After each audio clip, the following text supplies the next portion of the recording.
ছকে মারা গিয়ে থাকে, তাহলে মহরমের কমিটির তৃণমূলের মোল্লারা সবাই এলাকা ছেড়ে পালিয়ে গেল কেন?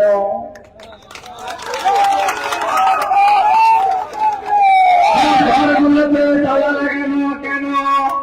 তড়িতাহত ব্যক্তিকে হসপিটালে না নিয়ে গিয়ে থানাতে নিয়ে গেলেন কেন? এই সব প্রশ্নের অমীমাংসিত প্রশ্নের উত্তর আদায় করতে গেলে পরিবারকে নিয়ে গঙ্গার ওপারে যেতে হবে। এদেরকে আইনি পরামর্শ, আইনি সাহায্য, ভালো লয়ার সব ব্যবস্থা করে দিচ্ছে, আর অর্থনৈতিক সাহায্য করব। দাদা দুটো ফ্যামিলিকেই টাকা দেবো আমরা পার্টির পক্ষ থেকে এবং আমার পক্ষ থেকে।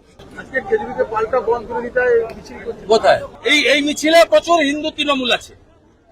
দাদা গ্রেপ্তার হলো আজকে। ওরা মুসলমান, তৃণমূলের মুসলমান। আমার চোখে পড়েনি, সামনে আসতো। আজকে হিন্দুরা খালি হাতে আসেনি, কাঁচা মাছের লাঠি নিয়ে এসছে।